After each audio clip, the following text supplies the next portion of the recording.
nombre y apellido de su padre? Héctor Cabrera.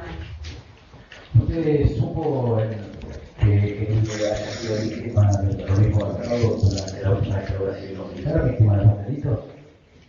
Mi padre fue secuestrado. Se lo llevaron.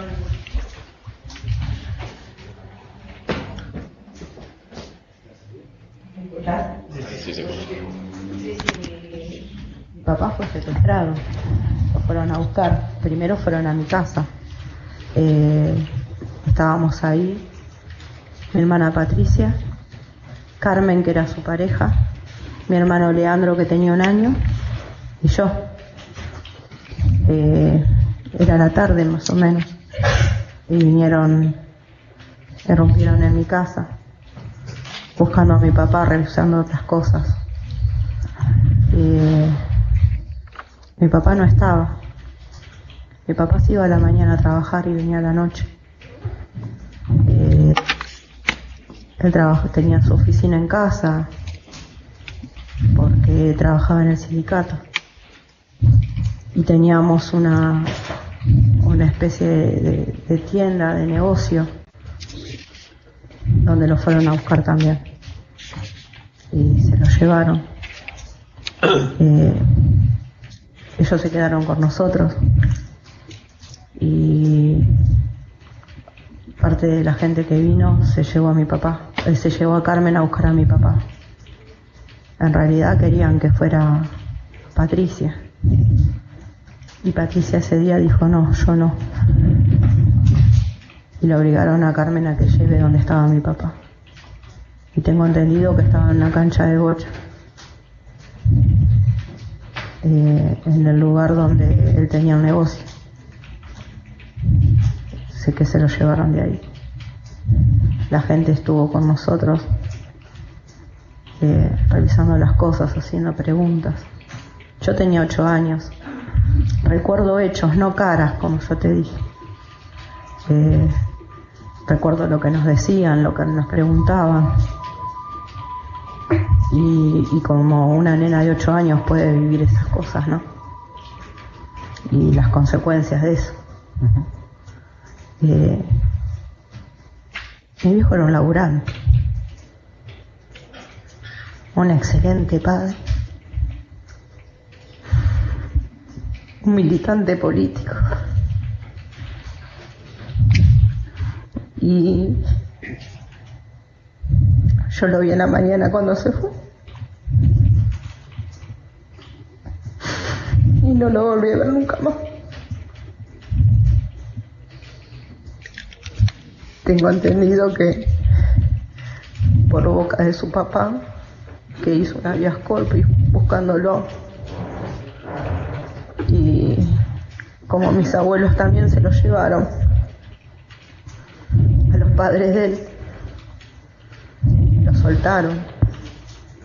Por eso sabía que bien cómo fueron las cosas, por boca de mis abuelos. Porque por ser la más chica del que estaba en el lugar se me ocultaban cosas y Patricia hay cosas que trataba de que yo no me diera cuenta porque me protegía. Pero mi abuelo, que era su papá, que lo fueron primero a buscar a mis abuelos en la calle Salta 2212 de Rafael Calzada, buscando a mi papá. Se lo llevaron a mis abuelos y los tuvieron detenidos en un lugar que no saben dónde porque los encapucharon y se los subieron a un vehículo y lo llevaron. Mi abuelo fue torturado. Él me lo contó. Y dice que cuando ellos los van a largar, él dice que mi papá estaba ahí. Mi papá tenía una costumbre de un saludo cuando entraba, que era agarrarle y apretarle el hombro 2 veces, le apretaba y le hacía así en el hombro. Y mi abuelo dijo que ellos estaban atados a una silla y con tapados los ojos, y que alguien le tocó así el hombro y sintieron que como que lo tironearon a esa persona que le hizo así. y después lo soltaron a mi papá, a mis abuelos, en un campo, con otra persona, que les dijeron que contaran hasta 100 y que después se sacaran la capucha. Y yo lo que te puedo contar es que ese día era interminable. Me decían todo lo que me podía pasar si no encontraban a mi papá. Que dónde íbamos a terminar nosotras, o muertas o en algún colegio, internada, lejos de la familia, que teníamos que decir a que se dedicaba a mi papá, dónde estaba. Mi papá trabajaba en un sindicato y era peronista, militaba, pero no teníamos una vida rara. Era mi papá, su esposa, mi hermano, Patricia y yo, y teníamos una vida común como cualquier otra, hasta que vinieron ellos y se lo llevaron y arruinaron a toda una familia, a mis abuelos, a mi abuelo que se murió esperando que su hijo llegara, a mí, a Patricia, a Verónica, que se crió sin un padre, y Leandro, que se murió sin poder conocer el rostro de su papá. Eso es lo que yo te puedo decir de ese momento y de cómo vivimos la vida después de eso. ¿Recordás el día que ocurrió esto, la fecha? En enero, 28 de enero. ¿De qué año? De 78. ¿Recordás dónde fue el domicilio de ustedes en ese momento? Era en Morón, vivíamos a 2 cuadras de la estación de Morón. Ajá. En un primer piso. Abajo había unas tiendas.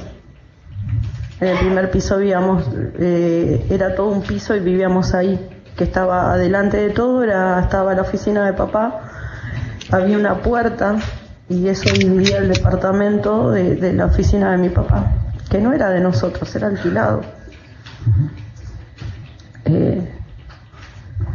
Y recuerdo que era la tarde que yo estaba mirando los dibujos y que me asustaron los ruidos.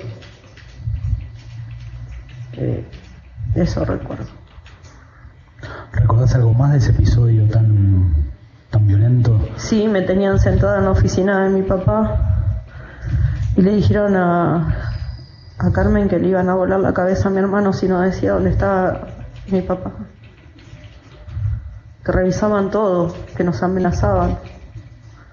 A Patricia por momentos como que estaba... Recuerdo que cuando le dijeron que la llevara, yo estaba delante de Patricia y Patricia me agarró con esta mano así y me hizo para atrás. Me agarró fuerte la mano y dijo, yo no voy. Uno como chico, yo lo miro a la distancia, y en ese momento era mi hermana mayor. Patricia lo hizo como para defenderme. Me apretaba la mano y dijo que ya no iba. Se les impuso, siendo tan chica. Y entonces Carmen tuvo que ir. ¿Recordás si esta persona estaba con armas? Sí. Visiblemente? ¿Sí? ¿Recordás cómo estaban vestidos y con uniformes? Recuerdo con uniforme 2 y después, pero así muy vago. Y recuerdo que estaban con ropa común también. Ajá. Sí.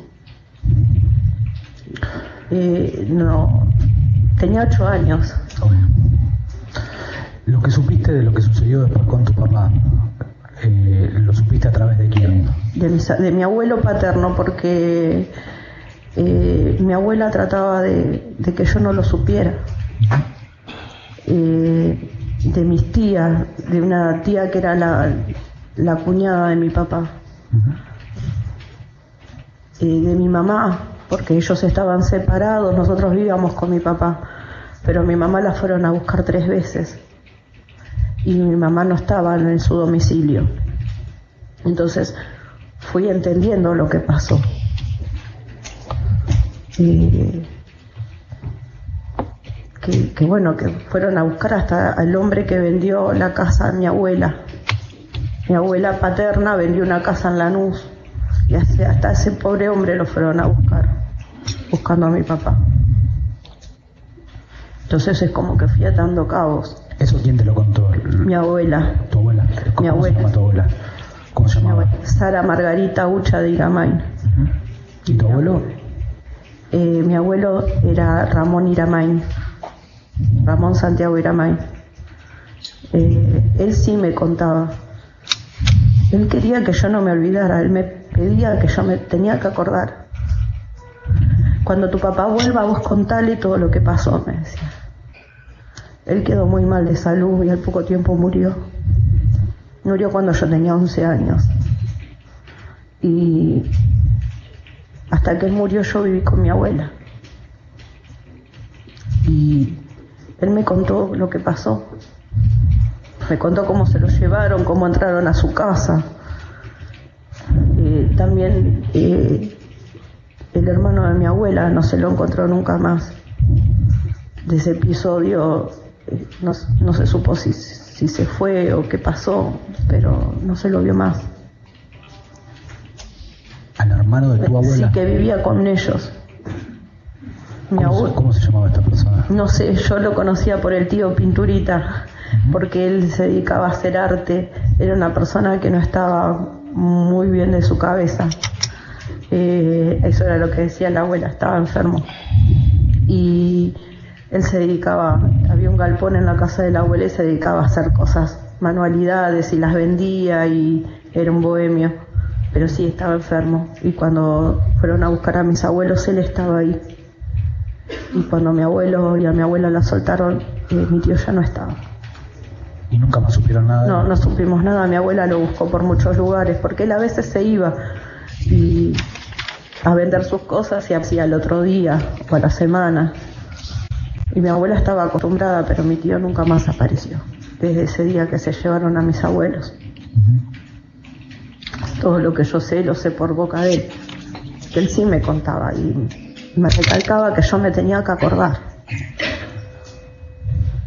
Me contaste al comienzo de que tu abuelo supo que tu papá estaba en el mismo lugar donde ellos estaban secuestrados porque alguien le tomó el hombro. ¿Eso sí te lo contó tu abuelo? Sí. Ajá. Él me dijo, decirle que yo sabía que estaba ahí, porque mi abuelo era como que presentía que él le iba a pasar algo. Estaba muy mal de salud, era una persona diabética, la cual fue torturada en el momento que se lo llevaron. Y él decía que él no iba a vivir mucho tiempo, entonces que yo me tenía que acordar y decirle a mi papá cuando volviera que todo lo que él me estaba diciendo. Mi abuela se enojaba mucho por eso, pero como ella tenía que trabajar para mantenernos, yo me pasaba, iba al colegio y me pasaba todo el día con él después, hasta que mi abuela venía en la tarde. Bien. Con posterioridad a estos sucesos, ¿vos tuviste conocimiento entre ese momento y ahora de qué es lo que sucedió con tu papá? Sí. ¿Qué pudiste conocer? Que mi papá fue secuestrado, que estuvo en la brigada. ¿En qué brigada? Perdón. Te juro que se me hizo una nube en la cabeza, estoy muy nerviosa. ¿Querés parar un momento? No. Sé que estuvo en el pozo de Banfield. Ajá. Porque mi hermana Patricia tuvo contacto con la señora Chamorro y le contó que mi papá estuvo con ella. Que supuestamente mi papá vivió hasta el 12 de octubre de ese año, que estuvo en la brigada de Ituzaingó también. Es lo que sé.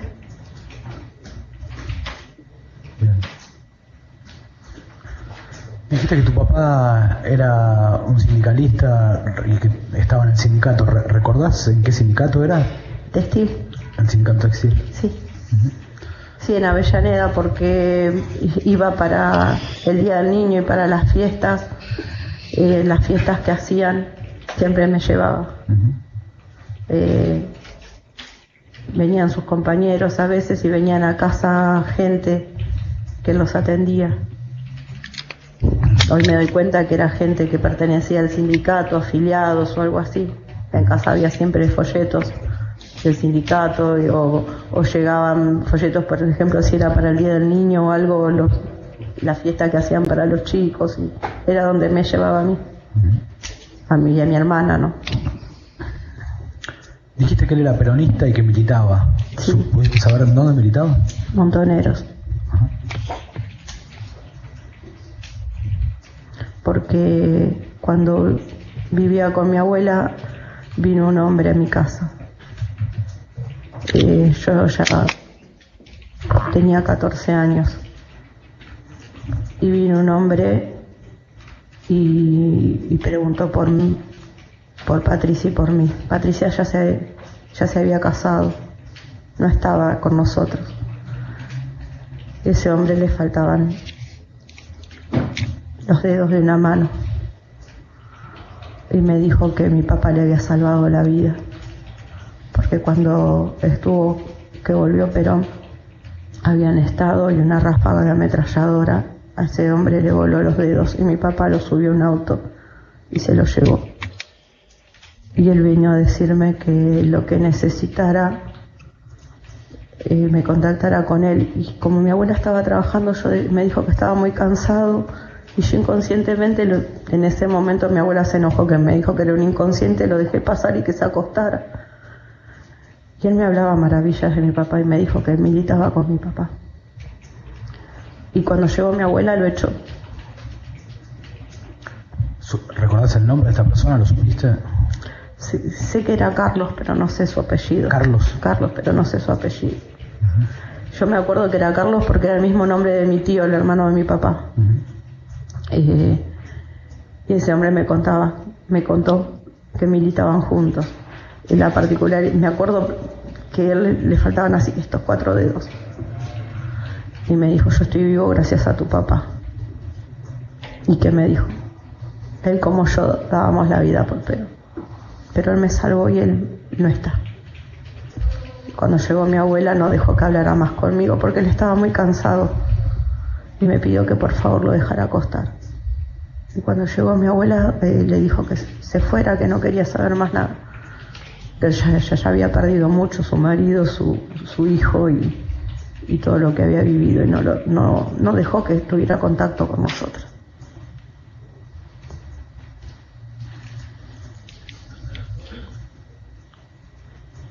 ¿Recordás algún nombre o apodo de compañeros de tu papá?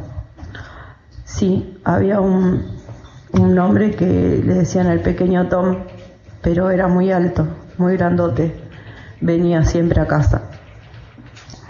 Lo veía cuando iba al sindicato, él estaba en el sindicato, era como le decían. Un tal García, también, el Cholo García, era el apodo de él. Son las con los que más tuve contacto. Después teníamos una vida normal. Y era todo, no había nada anormal en nuestra vida hasta ese momento. Lo único raro era que en ese tiempo era que mis padres estaban separados y que había otra mujer que no era mi mamá viviendo con nosotros. Era lo único. No era que en mi casa siempre había gente extraña, era poca gente, o la gente que venía por el tema del sindicato.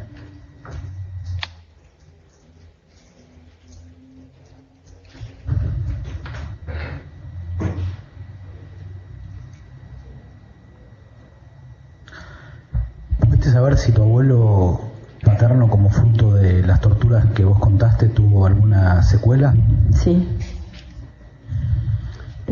tuvo problemas en el corazón porque él fue a él le pusieron picana. Yo no entendía lo que era eso. Él me dijo, me pusieron electricidad y eso empeoró su salud.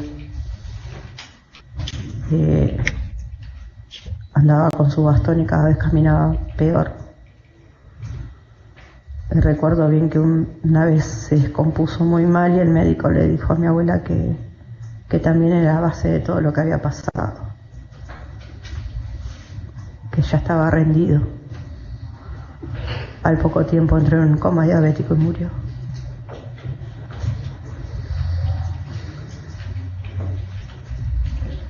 ¿Cómo fue la vida de ustedes?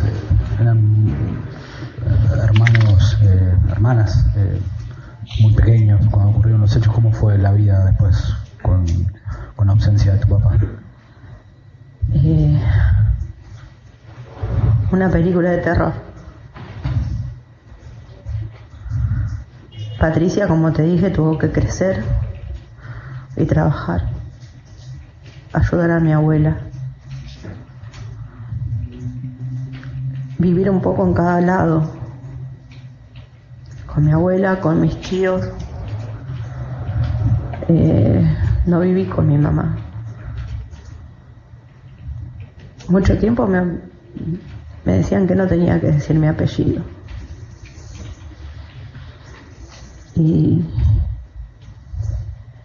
tuve la suerte, entre todo, la desgracia de que tuve una maestra que también su hermano era desaparecido y me ayudaba mucho. Era con la única que podía hablar, porque la mayoría te dice que por algo habrá sido. Y Patricia tuvo 3 intentos de suicidio. Y en la última, ella quería morirse para estar con mi viejo. Vivir con la incertidumbre de que algún día toquen la puerta y sea él. No me crié con mi mamá y la única persona que me protegía era mi viejo.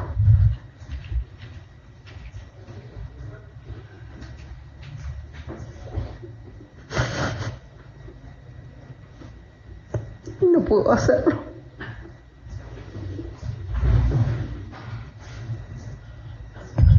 Sufrí este abuso por culpa de eso.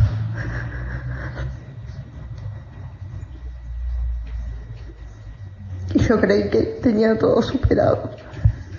Y ahora me di cuenta que no. Que esto me va a acompañar hasta el último día de mi vida. Destruyeron una familia. Somos pequeños fragmentos de algo que una vez fue toda una familia.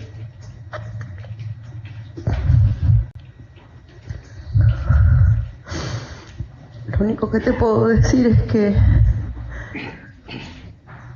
agradezco que hoy puedo decir que se sirve esto para un juicio. Que ellos sí tienen un juicio, mi papá no lo tuvo. Mi abuelo fue torturado y no lo tuvo. A nosotras nadie nos defendió. No tuvimos apoyo de nadie ni protección de nadie. Lo único que pido es que esto sea un juicio justo. Juicio que los 30.000 desaparecidos no tuvieron. Los mataron. No están más.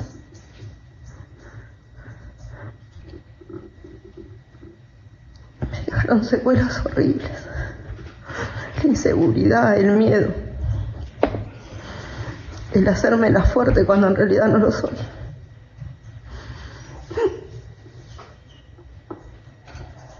El tener miedo de olvidarme. Que mi abuelo me pedía que no lo hiciera. Que se lo pasara a mis hijos.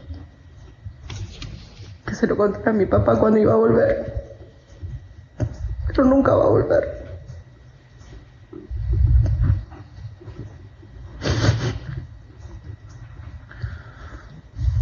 Las secuelas que quedaron, ver a Patricia tirada en una camilla pidiéndome que la deje morir. quería estar con mi viejo. Y el que se me cruce más de una vez en la cabeza a mí lo mismo.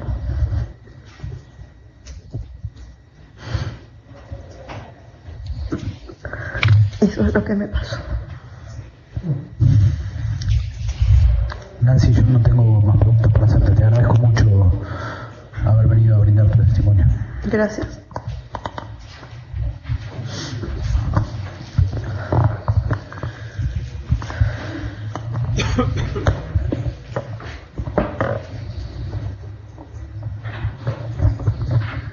Sí, Nancy, por acá, al costadito. Simplemente una pregunta aclaratoria. ¿El nombre de tu mamá? Elsa Aide Ponce.